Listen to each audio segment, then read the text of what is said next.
let's do an ls and check our files. What we are going to do next is to perform the hybrid assembly using unicycler. I have my files here. These are the files. Okay, so these two are Illumina reads. These are paired end reads, and we also have our long reads, which is this one here. It's a nanopore data. So to run unicycler, you say unicycler, and then you say -1, and you specify the forward reads, which in this case is Illumina. Illumina underscore f.fq. Let's specify the reverse, that is -2. That will be Illumina underscore r.fq. And then let's specify the long reads, that will be -L. And I will say minion underscore 2d.fq. Now let's specify -T for number of threads. We'll use 8. So here you can increase it. Okay. The genome assembly process is computationally expensive, so we usually recommend that you use a high-end PC, or better still, use an HPC cluster.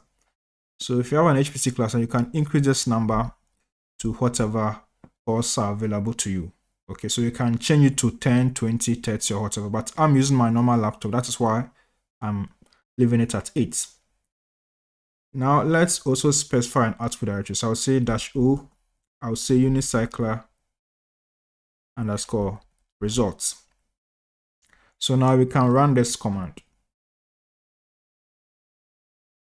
Perfect. So unicycler has started its work. So the assembly is going to be done, and then polishing will also be done. So let's wait for everything to be done. Okay, unicycler has completed its work.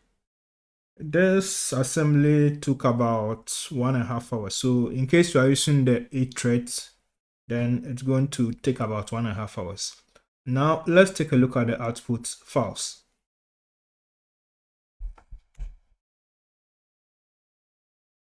So let's do an ls, and we are going to find a directory called unicycler underscore results. So this directory contains the output files.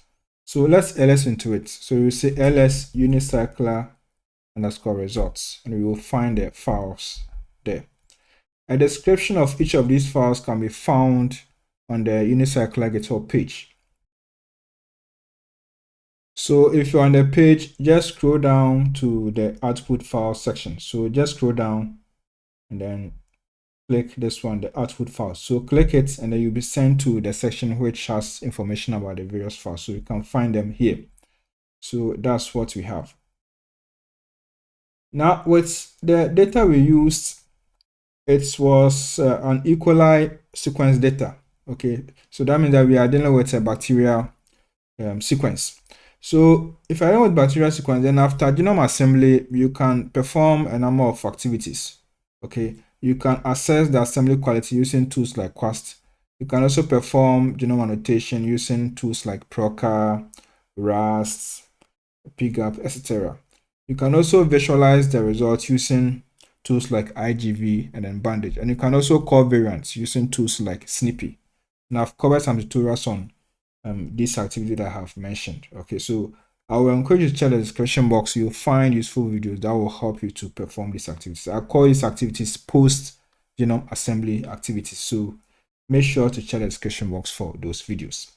You can also check the playlist which is being shown here, and you'll find some useful tutorials that will help you to analyze your bacterial genomes.